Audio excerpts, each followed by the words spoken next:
मध्य प्रदेश में 2023 का बिगुल बज चुका है और 17 नवंबर को चुनाव होना है। भाजपा हो या कांग्रेस, सपा और बीएसपी, चारों दलों ने अपनी अपनी उम्मीदवार लगभग सभी विधानसभाओं में तय कर दिए हैं और महाराजपुर विधानसभा से नीरज दीक्षित पर फिर कांग्रेस पार्टी ने भरोसा जताया है। तमाम मुद्दे, तमाम समस्याएं और क्षेत्र में तमाम दावे हैं। हम समझने की कोशिश करते हैं महाराजपुर विधानसभा का क्या राजनीतिक समीकरण बनने वाले हैं और नीरज दीक्षित पर कांग्रेस ने जो भरोसा जताया है, अब जनता के बीच पहुंचेंगे। क्या उम्मीद है, क्या आशाएं हैं और किन वचनों को लेकर वो जनता के बीच पहुंच रहे हैं। बहुत बहुत नीरज भाई आपको राम राम भैया। क्या लगता है एक बार फिर कांग्रेस पार्टी ने नीरज दीक्षित पर, युवा चेहरे पर भरोसा जताया है, अब जनता के आशीर्वाद लेने की बारी है। क्या दावे और क्या मुद्दे रहेंगे आपके चुनावी? पहले तो मैं आपके चैनल के माध्यम से पूरे क्षेत्र, प्रदेश और देशवासियों को दशहरे की राम राम, बहुत बहुत शुभकामनाएं, बधाई। और कांग्रेस पार्टी के सभी शीर्ष नेतृत्वों को धन्यवाद देता हूं, जिन्होंने अपना विश्वास हम पर जताया।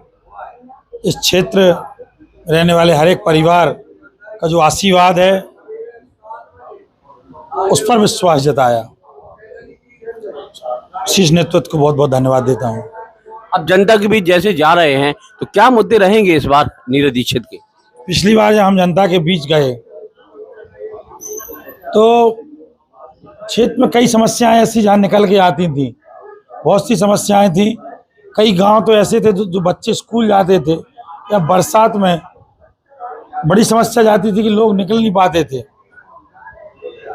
उन गांवों में रोड डल गए और 14 महीने की सरकार हमें मिली। कई गांव में समाज भवनें भी बनी, कई गांव में सीसी रोड भी दिए, स्वागत द्वार भी दिए। जो हम पे बना, जो जिसने मांगा, जितना प्रयास हुआ, हर गांव में हमने कहा।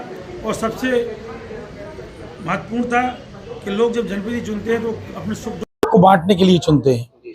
लगातार इस 5 साल के अंदर हर परिवार से एक पारिवारिक नाता रहा और सभी के सुख दुख में हम शामिल हुए। सभी ने अपना पूरा आशीर्वाद हमें दिया और अपने साथ हर सुख दुख में बुलाने का काम किया। महाराजपुर विधानसभा से सीट के वक्त पर एक पैर फंसा गया, नीरज दीक्षित की टिकट कट रही है, नीरज दीक्षित की टिकट कट रही है।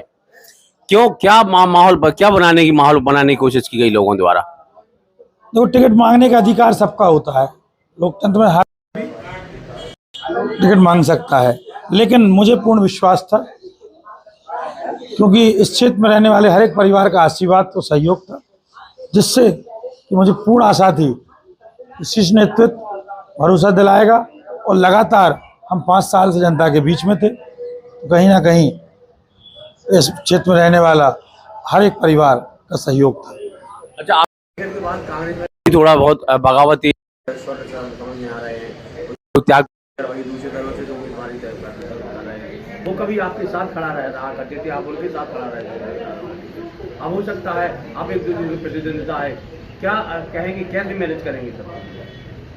हम आप जब एक बड़ा परिवार होता है तो कहीं ना कहीं टकराव होता है, असंतुष्टों को संतुष्ट करने के लिए मनाया जाता है, लेकिन हमारे साथ पूरी कांग्रेस है, पूरी कांग्रेस का परिवार है।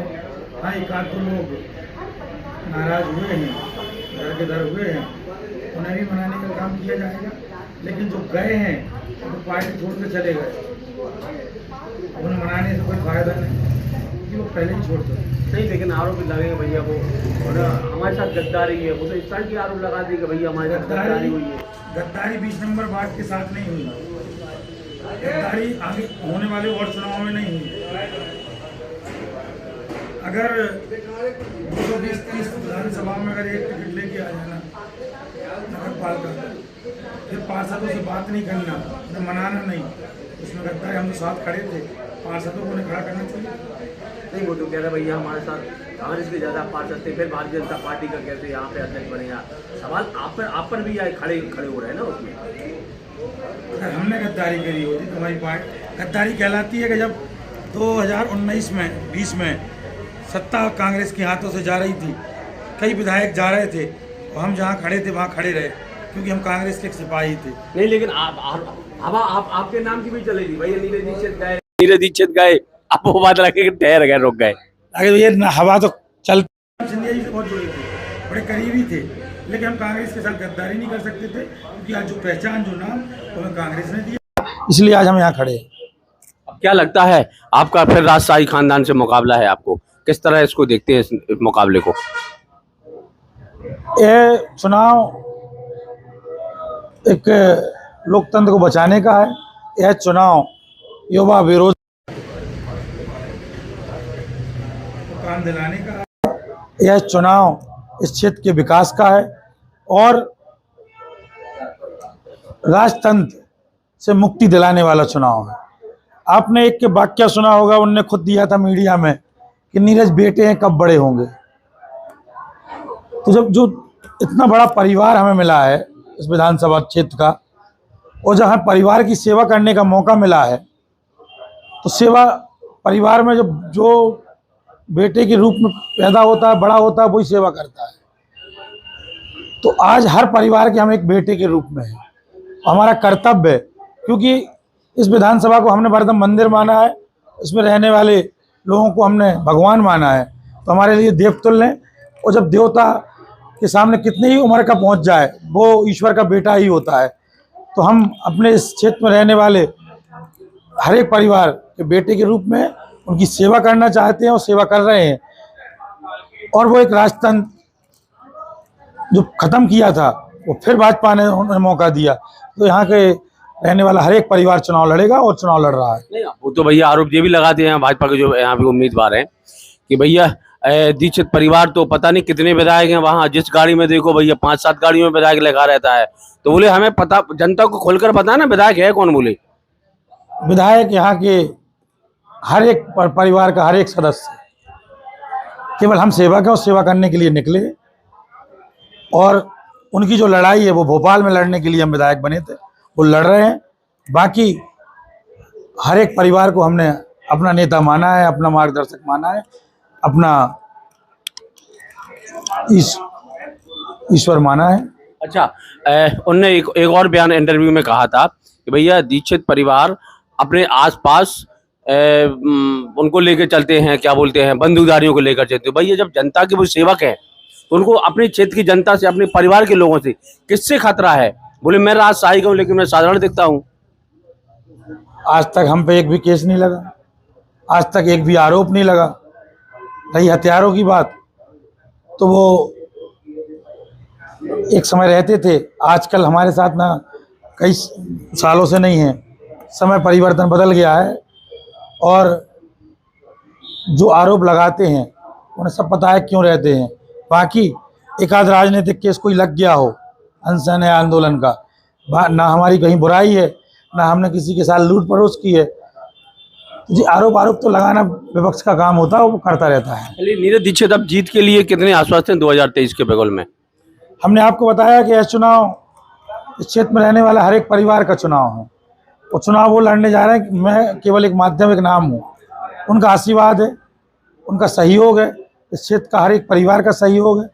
वही चुनाव लड़ेंगे, वो जिता के देंगे, क्योंकि विधायक उनको बनना है, केवल हमें उनकी सेवा करना है, उनकी लड़ाई को भोपाल में लड़ना है और इस क्षेत्र का विकास कराना। अच्छा, कहा जाता है कि भैया 2018 के चुनाव में नीरज दीक्षित इसलिए इत्तेफाकन विधायक बने थे, वो इसलिए बन गए क्योंकि भाजपा उम्मीदवार का बहुत विरोध था, तो उनका विरोध नीरज दीक्षित का लिए प्लस रहा। इस बार क्या समीकरण बनेंगे?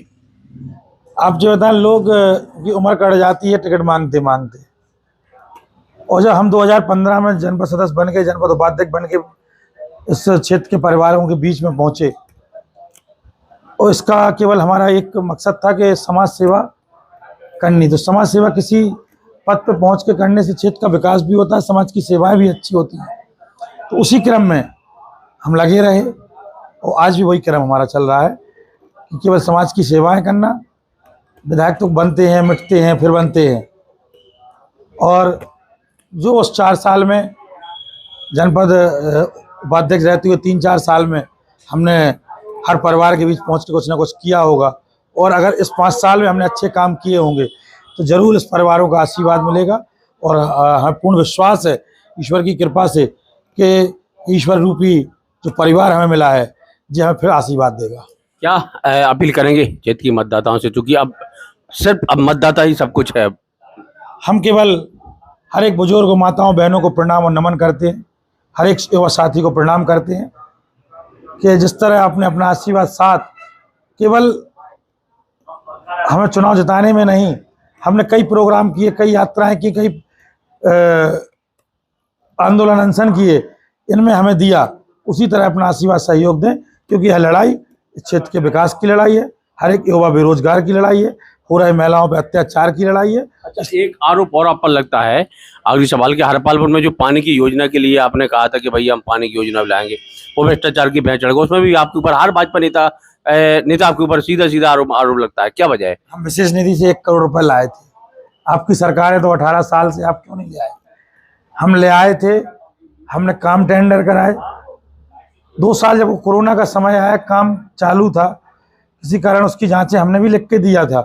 सरकारें इनकी बनी है, भ्रष्टाचार की भेंट चढ़ी है, जिस दिन सरकार हमारी बनेगी हम उसकी जांच भी कराएंगे, उसकी जानकारी भी निकाल के देंगे। नहीं, लेकिन आपने उस समय कहा था कि मैं जैसे विधायक बनूंगा हरपालपुर प्यासा नहीं रहेगा। अब हरपालपुर प्यासा है, अब 2023 में फिर आप सामने हैं, अब जनता कैसे भरोसा करेगी? 27 करोड़ की योजना हरपालपुर में काम चालू है, 4 टंकियां बन चुकी हैं, जल्द से जल्द पानी पहुंचने वाला है। अगर कोरोना काल नहीं आता, जो काम बंद रहा 2 साल, वो बंद नहीं होता, आज पूर्ण होता। और समय परिस्थिति के कारण सरकार ने काम लेट लतीफ किया, लेकिन हरपालपुर प्यासा नहीं रहा, बराबर हम उनके संपर्क में रहे। जहां हमें पानी की सुविधा करानी चाहिए, हमने व्यवस्थाएं कहीं ना कहीं से लाइनें जोड़ के कराई हैं। और आपको पता होना चाहिए कि जब हम विधायक बन के गए थे, नगर पालिका में टैंकर का भ्रष्टाचार था। आज टैंकर का भ्रष्टाचार नगर पालिका के अंदर नहीं है। कई लाखों के टैंकर पानी की बात आती थी कि लाखों रुपए का पानी पिलाया गया, लेकिन अब नहीं बता सकता कोई कि लाखों का पानी पिलाया गया, क्योंकि हमने वह योजना बंद कराई थी। प्रयास किया था कि हम हर घर तक पानी को, चाहे वो कुओं से जोड़ें, चाहे बोर से बोर को जोड़ने का काम किया। और आज भी लोगों के जब फोन आते हैं कि पानी नहीं मिला या नहीं पहुंचा, तो हम वहाँ खड़े भी हो जाते हैं, हम जोड़ने का काम भी करते हैं। जो हमने वादे किए थे, चाहे वो बाईपास का हो, वो हमने पूर्ण किए। और हम वित्त केंद्रीय मंत्री और मध्य प्रदेश शासन के जो मंत्री है, जो भी रुपए हम लेके आए, उनका पत्र हमारे नाम से आया है कि हमने आपके कहने पे योजना मंजूर की है, और जे क्रमांक का पत्र आपको दिया जाता है। अच्छा, प्रतीक्षालय को लेकर भी आप कटघरे में खड़े होते हैं, वही जो प्रतीक्षालय बनाए हैं जगह जगह आपने ग्राम में, भले ही आपका उद्देश्य सही हो, लेकिन उस पर भी खड़े होते हैं कि भैया वो जिस बजट से बनना चाहिए उससे नहीं बजे, वो भी भ्रष्टाचार की भेंट चढ़े हैं। मेरा काम है, जो शासन की रेट दरें तय होती हैं, उस रेट दर से मैंने दिए हैं, कलेक्टर ने पास किए, लेटर लिखना मेरा काम है। और जहां मांगे, मैंने हर जगह नहीं लगाए, एक तो मैं तो चौराहे चौराहे लगा देता। ये तो वो कह रहे भैया हम अपना प्रचार करने के लिए लगाया उन्होंने। वो नियम होता है, कौन नहीं चाहता कि जब आप अपना चैनल चलाएंगे तो आप बोलते हैं कि राकेश रचारिया बोल रहा हूँ। तो मैंने ना किसी सरपंच से आज तक कहा पत्थर है मेरा नाम लिखो, ना किसी लोगों, मेरा केवल मकसद था कि लोगों के बीच मदद पहुंचाना। किशन नगर चौराहे पे मैंने कभी नहीं सोचा था कि यहाँ प्रतीक्षालय लगाएंगे, आज भी सुरक्षित लगाया। वहाँ बसें चलती है, लोग जब वहाँ बैठते थे, कई स्टूडेंट बैठते थे, तो मैं एक दिन निकला, बहुत दिनों की पहले की बात है, 2-3 साल पहले की, वहाँ हम खड़े हुए तो लोग बोले भैया पानी गिर रहा है, या खड़े होने को जगह नहीं, हम डब्बा के पन्नी के नीचे खड़े होते हैं, एक यहाँ प्रतीक्षालय दे दो। हमने दिया, जहाँ जरूरत हुई, जहाँ जिस चौराहे पे मांगा। हाँ, लेकिन उसका रख रखाव करना पंचायत का काम भी होता है, क्योंकि उनकी भी सहमति लगती है। बिना सहमति के न लगा सकते हैं, अगर उनने सहमति ना दी होती तो वो लगता भी नहीं, भुगतान भी नहीं होता। तो जो मांगा वो दिया, मैंने अपनी इच्छा से वो किया जो मैंने घोषणाएं की थी चुनाव में। मेरी एक भी घोषणा किसी काम की अधूरी नहीं होगी। मैंने प्रयास किया कि जो जहाँ कहा वो पूरा किया। अच्छा, तो घोषणा पत्र में जो की थी घोषणा, उसका उल्लेख किया, तो 100% सफल हैं आप उसमें, घोषणाओं को जो घोषणा पत्र जारी किया? काम जो हमने गाँव में घोषणाएं की, मंदिरों के लिए व्यक्तिगत घोषणाएं की, वो हमने पूरी कराई। और जो कुछ अगर रह गई होगी तो भूल चूक से दिमाग से अगर निकल गई वही रह गई होंगी। ये तो मेरा प्रयास रहा कि मेरे पास अगर कोई आया, उसने अगर काम बताया, तो मैंने कहीं से भी कराया, और मेरा प्रयास रहा कि उसका काम हो। 2023 में बड़ा प्रोजेक्ट क्या लाने की संभावना है महाराजपुर विधानसभा, क्या देंगे आप 2023 में, यदि जनता का आशीर्वाद मिलता है तो? सबसे बड़ा प्रोजेक्ट तो पान अनुसंधान केंद्र और पान विकास निगम का, क्योंकि इसकी खेती हमारे यहाँ चौरसिया समाज में होती है। दूसरा हमारा सबसे बड़ा प्रयास है कि नौगांव में एक कृषि महाविद्यालय को लाया जाए, क्योंकि कृषि विकसित क्षेत्र है हमारा, इसको कृषि के द्वारा हम और विकसित करें। साथ में महिलाओं के लिए, जो बेरोजगार हमारी बहनें हैं, उनके लिए सिलाई सेंटर हम जगह जगह खोलने का प्रयास करेंगे। कई ऐसी योजनाएं हैं जो यहाँ लाएंगे। कमलनाथ जी से भी बात हुई है कि आप मुख्यमंत्री बनते ही यहाँ हमें औद्योगिक क्षेत्र चाहिए। हरपालपुर में सरकार बनते ही सबसे बड़ी लड़ाई हमारी तहसील की है, जिसको हम पूर्ण कराएंगे हरपालपुर नगर में, उस क्षेत्र में, क्योंकि क्षेत्र नौगांव से दूर है और 30-40 गांव का एक एरिया है, उसमें एक तहसील का निर्माण हो, तहसील वहाँ खोली जाए। ये ऐसे मुद्दे हैं जो हम लेके आएंगे। स्टेडियम की सिंहपुर बैराज परियोजना, सिंहपुर में जो जलियांवाला बाग कहा जाता है भाई, वो बहुत सही स्मारक स्थल है, उसके लिए क्यों विकास के लिए, क्योंकि जिस जो मिलना चाहिए उसे वो नहीं मिल पा रहा, क्यों? आप अगर वहाँ जाएं तो देखें, जब हम जनपद उपाध्यक्ष थे तो हमने वहाँ निधि दी थी, वहाँ धूल उड़ती थी सीसी के लिए। उसके बाद हमने वहाँ घाट भी बनवाए, समाज भवनें भी बनाई, चबूतरा भी बनाया मंच के लिए। लगातार 5 साल से कुछ ना कुछ निधि हम वहाँ देते रहे, और सरकार बनते ही वहाँ की पूरी लड़ाई लड़ी जाएगी वहाँ विकसित। और जिस दिन हमारा टिकट फाइनल हुआ, हमने उन्हीं शहीदों को चरण स्पर्श करके, उन्हीं का स्मरण करके, उनको श्रद्धांजलि देके वहाँ से अपने चुनाव का शंखनाद बजाया था। तो हमारा प्रयास रहेगा कि वो हमारे यहाँ का एक शहीदों का स्थल है, जिनका आशीर्वाद ऐसा है कि आज पूरे भारत में हम सुरक्षित अपने आप को महसूस यहाँ की पूरी भारत की जनता करती है। तो उन शहीदों के नाम पे हम कुछ ना कुछ करते चले आए हैं, और आगे भी हम कुछ ना कुछ करेंगे। और प्रयास रहेगा कि उस स्थान को हम एक प्रसिद्ध स्थान बना के अपने देश और अपने ज़िले में एक स्थान दें। चलिए, तो हमारे साथ महाराजपुर विधानसभा से कांग्रेस उम्मीदवार नीरज दीक्षित थे। इस बार एक बार फिर 18 के बाद 2023 में भी कांग्रेस ने भरोसा जताया है, और वो जनता के बीच है। तमाम दावे, तमाम मुद्दे हैं। अब देखना होगा 17 नवंबर को जनता किसके साथ ताज बांधती है। तो बने रहिए महाकवि न्यूज के साथ। मैं हूं राघव आचार्य।